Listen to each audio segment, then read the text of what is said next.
I don't really remember what I said. I just remember telling her that she's really pretty and her like blushing, and I asked to kiss her, and at first she said no, and I was just like, fuck. And then she was just like, oh fuck it, and just grabbed my face and started making out with me. From like the moment I woke up to the moment I went to sleep, I was talking to her. Yes. Yeah. We'd have like 4-hour like FaceTime. Yeah. Conversation.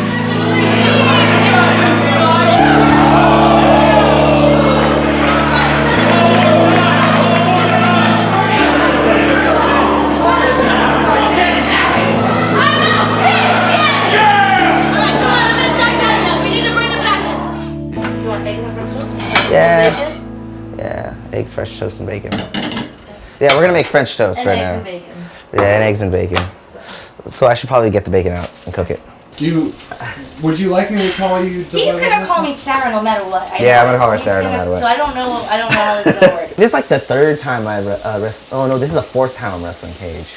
Yeah, I wrestled him twice at Lucha Underground. Once like in it was like a 6-man, like scramble, and then a one-on. We wrestled each other in a one-on-one, and it was actually a really good match, but it was a dark match.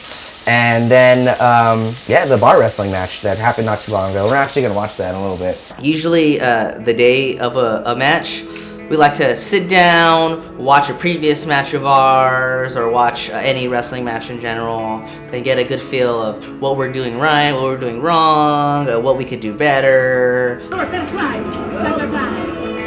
Well done, Spanish fly.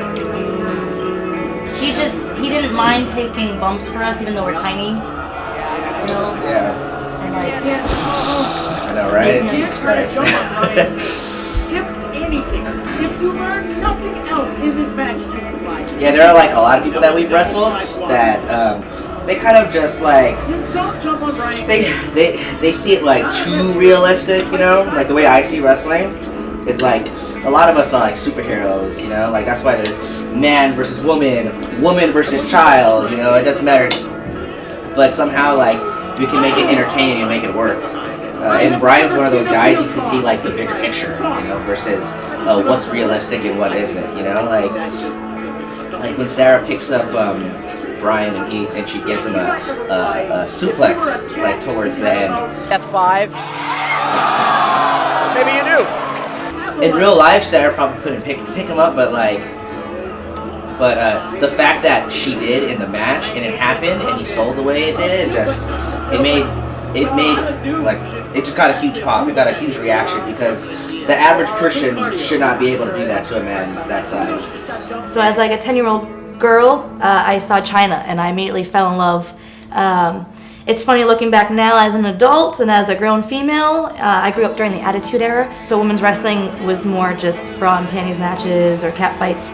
But as a 10-year-old girl, seeing China kind of breaking the stereotypes and being more of a, you know, she was in the ring with guys, you know, her look, that's what really drew me into wrestling. After seeing wrestling for the first time, that's when I knew I wanted to be a wrestler. Like, I fell in love right there. And from there on out, I told people, I'm gonna be a wrestler when I grow up. When the internet came out, you know, I was not Googling, but whatever the search engine was, but I was looking up wrestling schools for a while, and I told my parents I want to go to wrestling school, like I want to be a wrestler. And they told me no, that's not gonna happen. You have to go to college. A friend of mine took me to an indie show.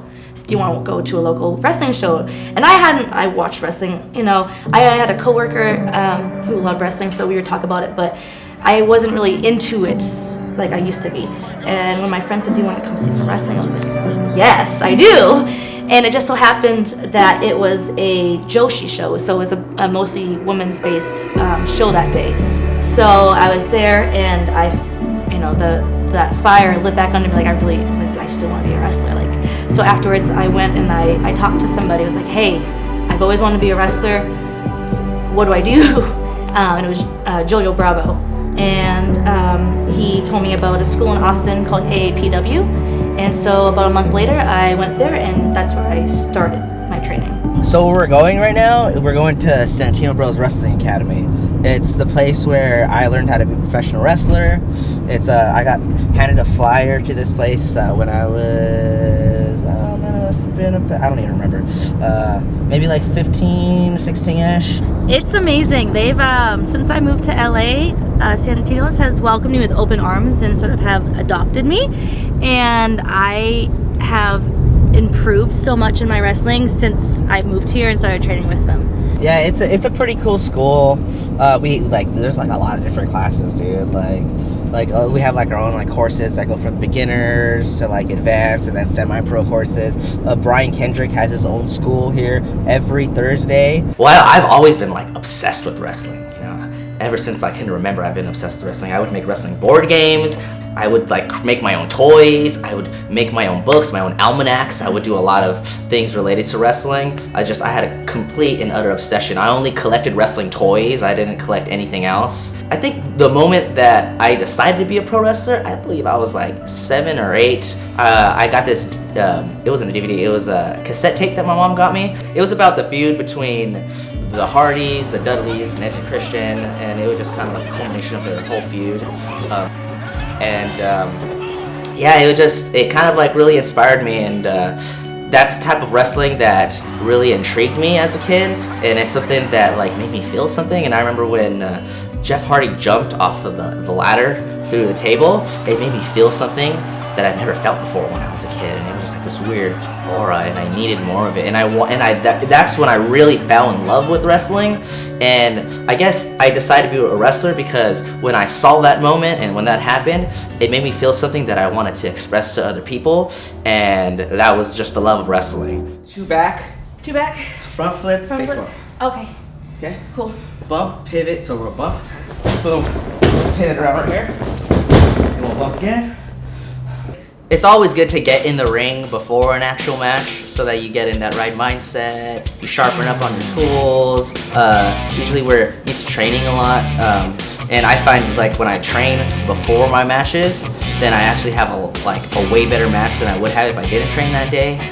We come to Santino Bros Dojo, practicing a couple of the things that we're gonna do at bar wrestling, fix our ring spacing, kind of get in the good mindset of, okay, we have to put in work tonight. Especially with big matches, I feel like I do need to get in the ring. Whether it's the day of the show or if it's like right before the show, I'll step into the ring and I'll do a bunch of rolls and fill the ring out and all that jazz. Up and over, back roll, up and over twist, right arm, left arm, right arm, left arm, flag yourself out.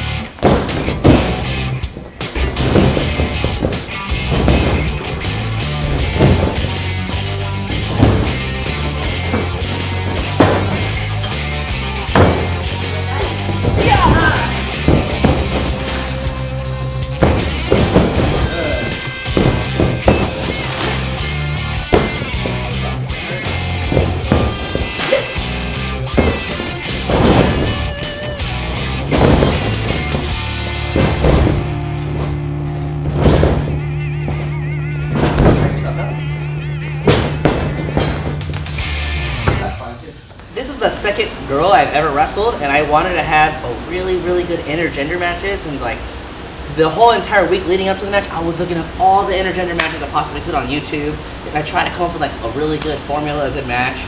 I remember Brian and Mel, who ran Sabotage, like, hey, we're putting you up against Eli Everfly. You know, he's a small dude, he does all kinds of cool flippy things, and he showed me a video, and I'm watching this guy, I'm like, wrestle him?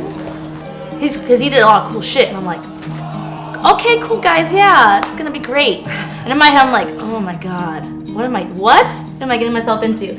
Well, the day we met, I was at home, actually, and I got a call from my buddy B-Boy. He's like, yo, come to AWS, let's hang out after at the bar. And I was like, okay, cool. He linked up with B-Boy, we had a beer, and then he's like, hey, let me introduce you to the girl you're gonna wrestle next week. And he introduced me to Sarah. And mind you, I had already wrestled, and I was drinking tequila like all night. I was just like partying. And B-Boy's like, yo, Eli's here. He's the one you're wrestling next week. I'm like, oh, cool. Yeah, let me meet him. We met, we talked. We were like in like a circle of people, and I was like, yeah, at first we were like in a circle of people with like Hudson Envy and like Peter Avalon and all like the people who are usuals at AWS. So we're squatting, and then I asked to get her a drink, and she doesn't even really drink beer.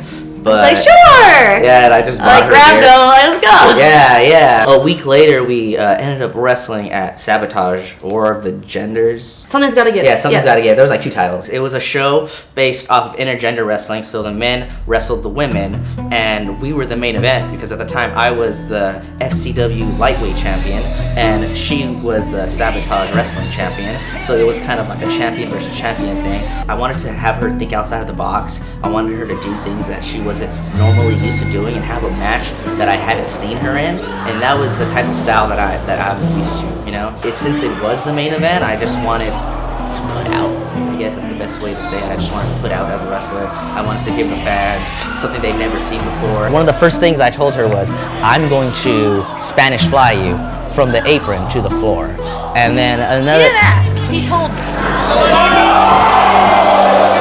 I just remember when that happened, everybody started banging on the mat. We looked at each other and I saw your eyes. They went like this big. And I was like, oh my God, she's gonna fuck me up right now.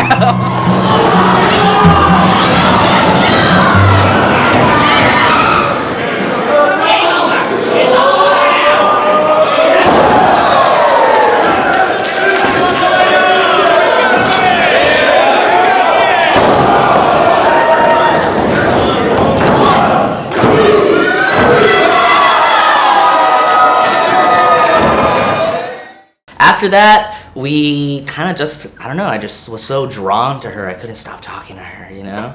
And I flew him out to Dallas for 1 day.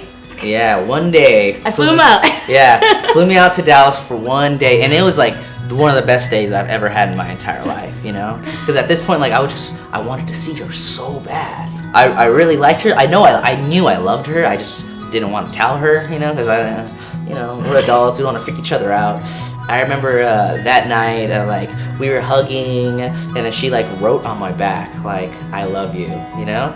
Right? Yes. Yeah, you wrote on my back, like, what you said, I have to tell you something. Yeah, right? and I wrote it. Cause Yeah. She's like, I have to tell you something. Because we only know each other for a month. Yeah, I just knew. I just knew.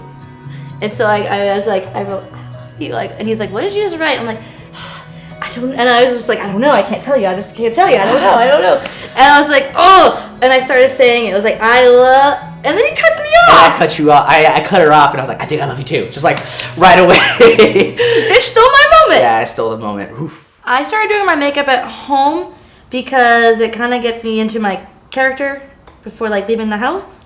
Especially at bar, it's hard because the locker room is so small too, and I feel like if I have to take time away to go get ready, that's time I could be using to be talking or focusing on the match or getting my head in the game. It's taken, it took like probably like 2.5 years to get like a look that I constantly do. You know, a luchador coming with their mask on. Yeah. That's how I feel. Like, it's not a mask, but for me, like, it's my gimmick. It's who I am. The look that I have finally stuck with, I got from a mix of Apple from Turbo Kid with a little bit of Gem and the holograms mixed with the Misfits from Gem as well. When I first started training, I used to wear leg warmers to training all the time, just because I just love the 80s, the whole fashion and like the big hair and the neon colors. One of the guys I was training with was like, you should, you know, when you wrestle, you should do an 80s character. And I was like, yeah, I should. And it is really just me. Just, you know, turn, like everyone says, it's their character. Most people say it's a part of them, but just turned up, you know, 100 degrees.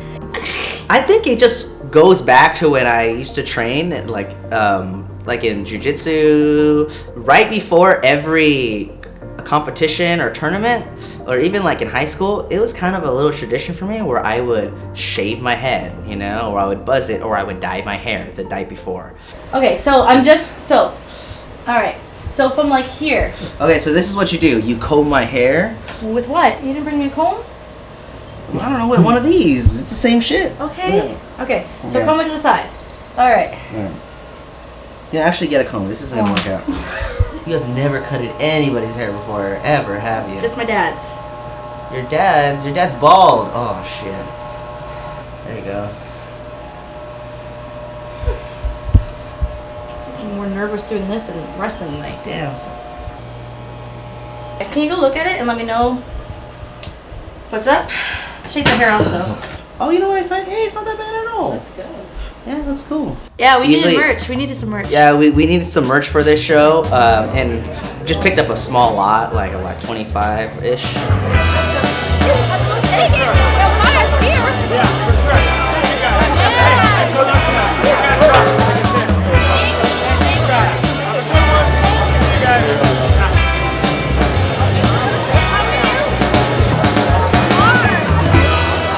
Yeah, I'm David Arquette at Bar Wrestling, and you're watching Wrestle Day. What's it called? Wrestle Day.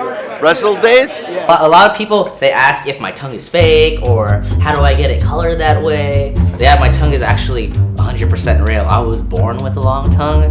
It wasn't until like part of my training, I think I was already wrestling, you know, and then I stuck out my tongue as like a joke because I love the Undertaker, and you know the Undertaker pins his opponents to stick out his long tongue. Yeah, and I just did that as a joke during training, and when that happened, my trainer looked at me and he's like, "Yo, you have a fucking long tongue," and I was just like, "Yeah, I know," and he's like, "That's gonna be your trademark," and I didn't really think of it like, "Oh, you know what? My tongue does make me stand out, you know, and it does make me different," and little by little, I just started sticking out my tongue in my matches, and it would freak people out, and then it was something that was intriguing, you know, and I never really thought that it'd be a part of my character, and then when I evolved into a fly, I just started painting my tongue green, so I could look like not human. So what is that? This food coloring, man. All right, Brian. Icing color. Show me that tongue. It's real.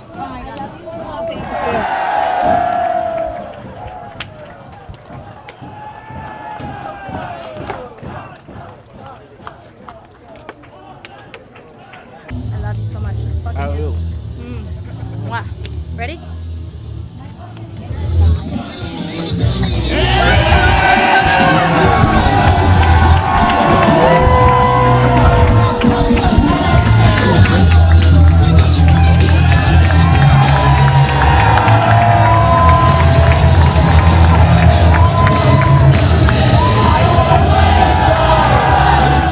Was it a big deal to wrestle Brian and Melissa? Yes, Melissa is normally a ring, like she's been mostly a ring announcer from a lot of her career, right? Yeah. She's done a few matches, but wrestling wasn't her. She's main... done one match. This one is her match? second match. Okay. Yeah. So One match. for her to step in the ring, you do crazy shit. I mean, for her second match, I don't know. I have to give it to her. Like She did really well. she did amazing, and she kept up with us and held her own.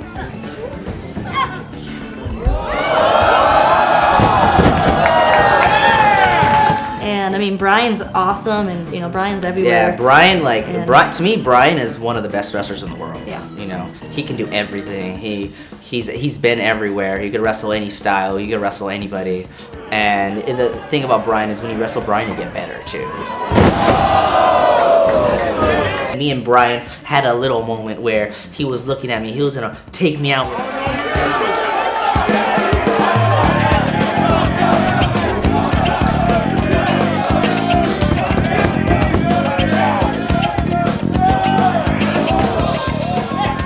I gave him a couple of strikes. I hit the ropes and I spun around him like twice for a head scissors, and I ended up turning it into a tornado DDT. And at that point, he's just like wiggling around, and I'm thinking like, okay, he's not done. I gotta hit something else. You know what? I'm looking back when I'm a kid. I'm looking back and I'm thinking about Rey Mysterio. He springboard and hit that Dragon Rana. So that's exactly what's going on in my mind. My back hits the corner, and then he puts me up on top, and then he just proceeds to finish me. And like at first, I thought he was gonna F5 me, just because the way he was. And then there was also like a curtain that was coming down. So I was thinking like, I think he's gonna give me a big ass F5. Hopefully I stay inside of the ring while this happens. He puts my head in between his legs and it's just me versus Joey Janela all over again. And I do a sit up and I'm like, oh, I'm alive. And I go back down. Match was fun. So much fun. Yeah, it was so much fun. You know, those two people are so easy to work. You know, and cool thing about Brian is that he wants to do everything. You know, and he just wants to have the best match possible. You know, he's a tiny guy, but he's super athletic. He's so He can do a bunch of strong, cool stuff. He takes a beating. I've had to give him some moves I've only given him and nobody else. He just so happens to semi-like to take ridiculous bumps. I just happen to love to give ridiculous bumps. So it just, He is a masochist, It meshes dude. really well together. He loves to give him, he loves to take him. So, and he just looks so good doing everything. He's just like so graceful, and him and Delilah make like an awesome team. Delilah was actually mentioning that she wasn't as fearless in her wrestling and didn't take certain moves until she started going out with Eli. So that's pretty cool. They're motivating each other, and I think that's super sweet. And you know, they're a couple. So. Absolutely love tagging with Sarah. Like, she's the best partner in life, the best partner in wrestling, you know, the best business partner I've ever had. Just, you know, I've been in a lot of tag teams before, and it just, you know, you don't, like, I think when you're in a tag team, it's kind of like finding a spouse. Like, you have to find the one you want to tag team with. Otherwise, it's just not really going to work, or you're not going to believe in what you're doing. But the fact that we are a couple, and we do love each other, and we love wrestling, it's just such a good mix. And, like, I don't want to even wrestle in singles anymore. I just want to tag with her all the time.